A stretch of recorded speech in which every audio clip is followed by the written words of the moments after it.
Does using medical marijuana help me sleep? Today we're going to find out.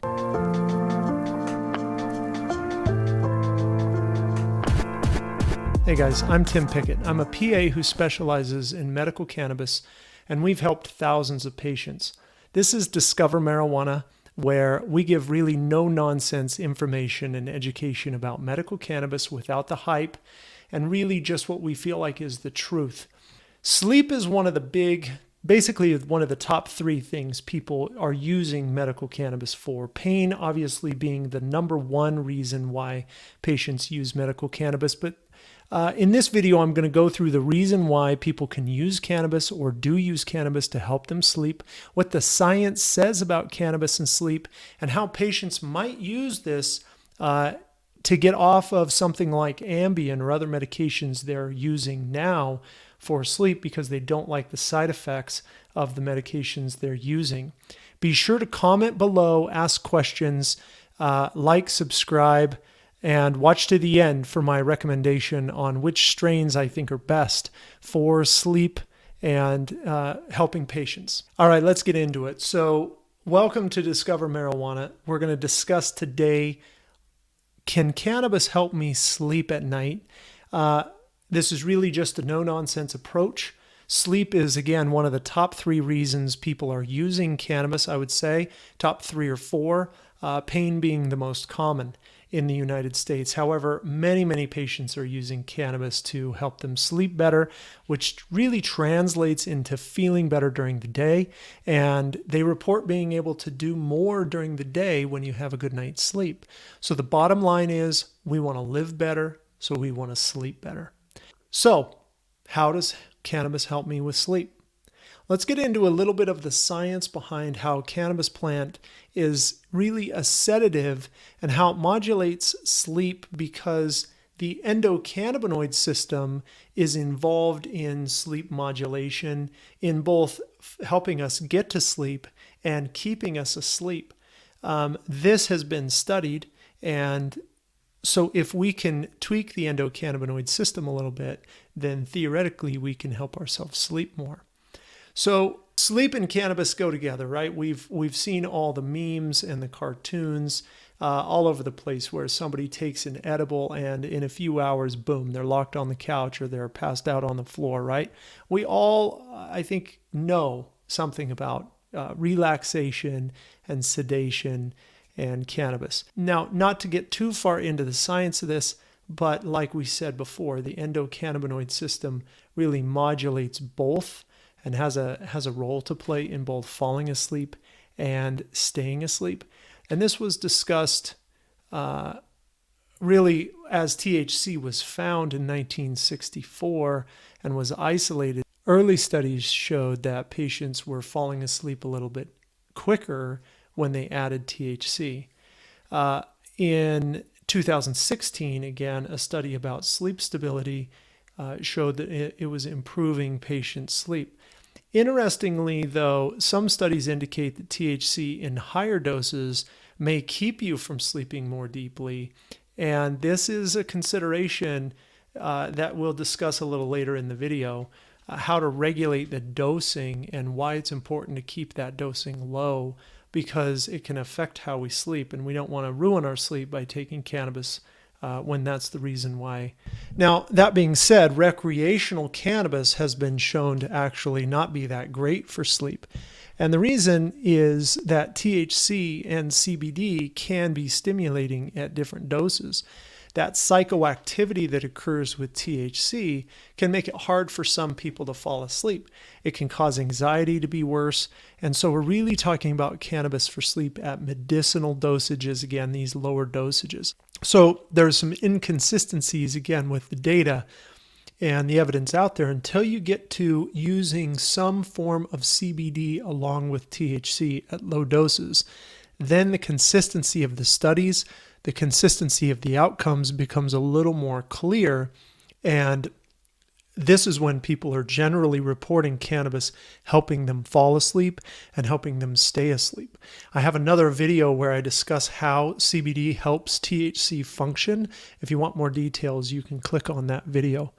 But when cannabis is used by patients with medical conditions that are known to cause sleep disorders, using cannabis is pretty consistently shown to help those sleep patterns.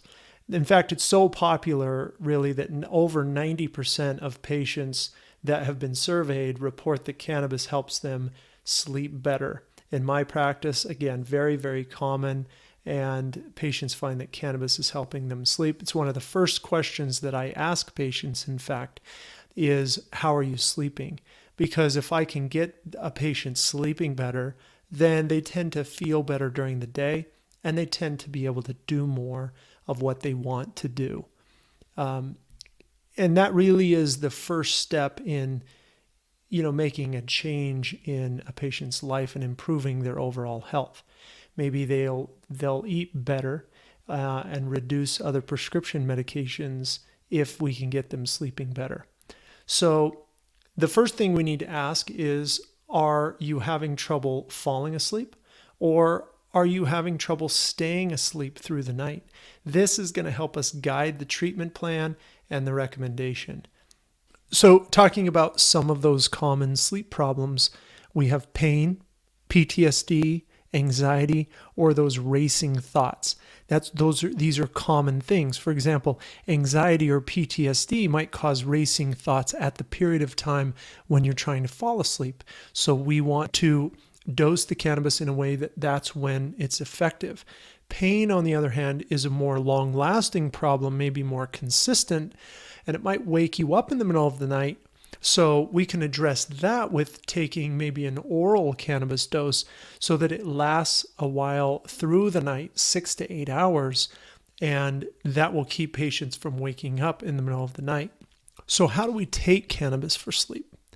If racing thoughts is the problem or anxiety is the problem, and we want that effect to be primarily, when the cannabis is taking effect, then we could use an oral cannabis in low doses, taking it at least an hour before bedtime in an oral form, because oral forms take about 45 to 90 minutes to take full effect. The benefit of an oral form, again, is it's going to last through the night, 6 to 8 hours. The drawback is there is some pre-planning involved. Got to take it about an hour before you go to bed. Now, vaporized or inhaled methods can be used for quick effect because they're almost instantaneous. They don't last quite as long, so they may not let you sleep as soundly through the night, but they're good if, for instance, you forgot your dose in the morning, an hour before bed, and you needed something quick acting. If the insomnia is due to pain, oral medications, again, they're good. They're going to keep things on board through the night, 6 to 8 hours, and again, last that length of time. Using a vape cartridge, for example, might not last as long, only an hour or 2 hours, and so might not be as good for a chronic pain patient at night. The THC dosing, is a very big consideration. THC dosing really needs to be between 1 and 7.5 milligrams. That's where it seems to be helpful to sleep without getting into that real psychoactive, waking you up at night. So pretty low doses. Combining that with 1-to-1 CBD tends to be helpful. And that's really all that's needed to help people learn how to use cannabis to help them sleep. Now, secondly, increasing those THC doses might increase the anxiety associated with THC. So keeping those THC doses low tends to be pretty important. Over-medicating with oral cannabis tends to be easier over-medicating tends to be easier with oral cannabis because you don't know how much you're getting until an hour or 2 hours later. And so you really need to be able to find that just right dose before using it as a medication. Again, I have another video that guides patients on how to figure out their just right dose. There's guides at utahmarijuana.org. Find that just right dose before using it as a medication, because over-medicating can cause increased psychoactivity, which can really just wake you up and blows the whole thing out of the water. So we're taking low doses up to, 7.5, maybe 10 milligrams of THC, potentially 1 to 30 milligrams of CBD along with it, depending on if the CBD is helpful and if it's decreasing, because it tends to decrease the anxiety of THC, which is helpful for those conditions. Again, keeping a journal, really important, keeping track of what you're taking and how it makes you feel with THC and CBD can be helpful. Patients really get effects that are different with CBD, so that's important. Inhaled cannabis, quite effective in the range of 7.5 milligrams of THC approximately. Really quick onset, can be taken up to an hour before sleep. If a patient wakes up in the middle of the night, an oral dose might not be helpful because it'll last too long, takes a while to get effect. So an inhaled version as a breakthrough in the middle of the night if you wake up can be helpful. Almost an immediate effect and helps people fall back asleep. Now, for strain types, when we look at the products or strain types that may be more relaxing and sedating, we tend to lean towards these broadleaf or indica varieties. They also tend to have a terpene profile that smells like dirt and pine needles. Indica dominant terpene profile, specifically myrcene, linalool, terpenes associated with indica strains and relaxation. That lavender type scent or a little bit of floral is okay. Anything with a bright citrus smell or this narrow leaf varieties, these sativas might not be good choices for sleep or relaxation. These are better daytime use. Varieties as far as indicas go for sleep, purples, hazes, cushes. These tend to be better for relaxation. Gorilla Glue comes to mind as a very, very good sedating strain.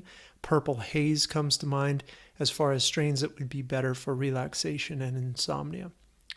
So last, a little bonus. CBN is a third cannabinoid. We don't talk about it a ton. It's not as popular. It is being studied for relaxation, for sleep, for anti-anxiety properties. CBN is not produced by cannabis plants in high amounts, so it tends to be a degradation product of THC. There'll be more to come, but if you can find a product with CBN levels in it, try it, leave a comment below, and we want to hear about CBN as well for sleep and relaxation. Okay, that's it. The question today that I would love you to ask below is, how is cannabis helping you sleep at night? Is it helping you fall asleep or stay asleep? What are you using? I'd be happy to comment and to reply to your comments. Again, I'm Tim Pickett with Discover Marijuana. This is for education information only. This does not constitute medical advice. Leave a comment, subscribe, find me online at utahmarijuana.org or podcast Utah in the Weeds. Thanks for watching.